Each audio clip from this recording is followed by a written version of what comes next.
मिचेलसन interferometer, नाम से ही पता लग रहा है इंटरफेरोमीटर यानी इंटरफेरेंस को मैयर करने वाला मीटर है कोई।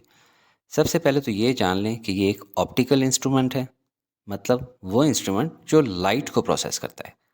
ये यूज़ होता है ताकि स्टडी कर सकें इंटरफेरेंस ऑफ लाइट वेव्स को और मालूम कर सकें उसकी मदद से लाइट की वेवलेंथ। इसके काम करने का प्रिंसिपल वर्क करता है ऑन डिवीजन ऑफ एम्पलीट्यूड कि incoming light wave silvered glass plate से टकराकर स्प्लिट हो जाती है टू लेस एम्पलीट्यूड वाली वेव्स में, जो कि मिरर से टकराकर वापस आती हैं और सिल्वर ग्लास से टकराकर फिर से कंस्ट्रक्टिव या डिस्ट्रक्टिव इंटरफेरेंस करती हैं दोबारा से लार्ज एम्पलीट्यूड वेव में। इसके ज़रूरी पार्ट्स में टू प्लेन मिरर्स हैं M1 और M2। इनके अलावा टू ग्लास की प्लेट्स हैं A और B। ग्लास प्लेट A की बैक साइड थोड़ी सी सिल्वर्ड है ताकि जब कोई लाइट इसके ऊपर फॉल करे उसमें से हाफ रिफ्लेक्ट हो जाए और हाफ ट्रांसमिट हो जाए। फ़िलहाल मैंने ग्लास प्लेट B को इसलिए रिमूव कर दिया है ताकि आप कंफ्यूज ना हो। इसके काम आपको बाद में समझाता हूँ। मिरर M1 जैसा कि मैं लिख चुका हूँ मूवेबल है, जबकि मिरर M2 फिक्स्ड है। ग्लास A को बीम स्प्लिटर भी कहते हैं और ग्लास B को कंपेंसेटर कहते हैं। ये क्या कंपेंसेट करता है ये थोड़ी देर में समझाता हूँ। सोर्स से मोनोक्रोमेटिक लाइट फॉल करती है ग्लास प्लेट A पे, जो इसको स्प्लिट करता है दो हिस्सों में। पहला हिस्सा रिफ्लेक्ट होकर मिरर 1 से टकराता है और मिरर 1 से रिफ्लेक्ट होकर दोबारा ग्लास A में आता हुआ हमारे ऑब्जर्वर की आई में एंटर होता है थ्रू टेलीस्कोप।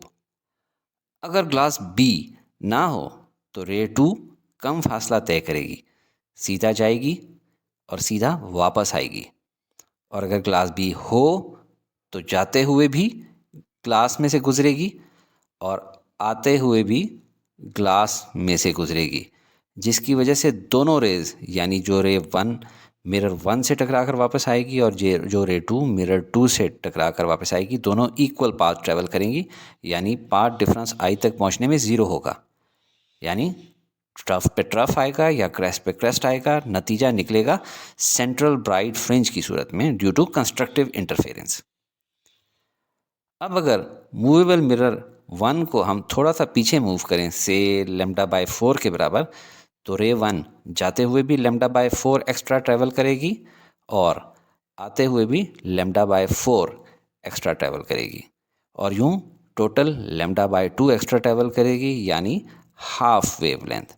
और ऑब्जर्वर के पास ये वाली wave half wave length extra path travel करके पहुंचेगी, जिसकी वजह से क्रेस्ट के ऊपर ट्रफ या ट्रफ के ऊपर क्रेस्ट आ रहा होगा और डिस्ट्रक्टिव इंटरफेरेंस क्रिएट होगी और फर्स्ट डार्क फ्रिंज अपीयर होगा।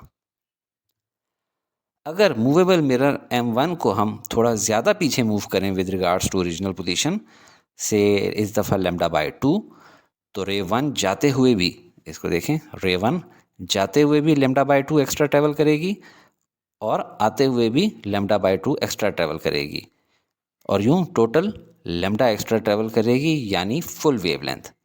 और ऑब्जर्वर के पास ये वाली wave 1 wave length extra path travel करके पहुंचेगी, जिसकी वजह से दोबारा क्रेस्ट के ऊपर क्रेस्ट या ट्रफ के ऊपर ट्रफ आ रहा होगा और कंस्ट्रक्टिव इंटरफेरेंस के नतीजे में नेक्स्ट ब्राइट फ्रिंज अपीयर होगी।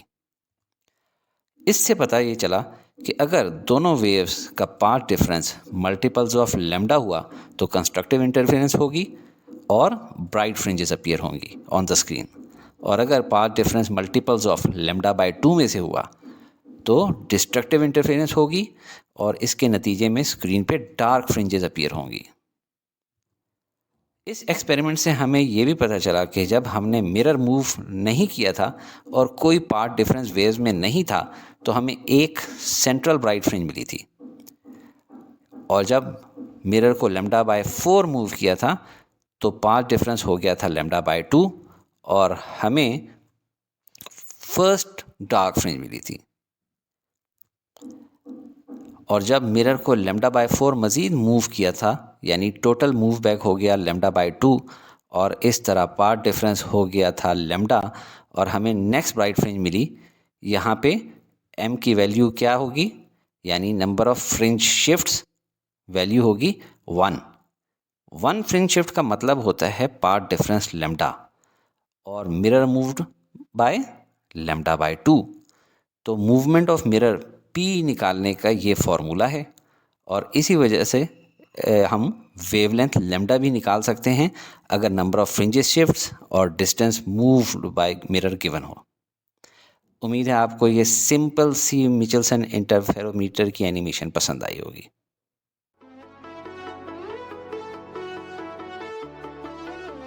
Study with me, a learning experience.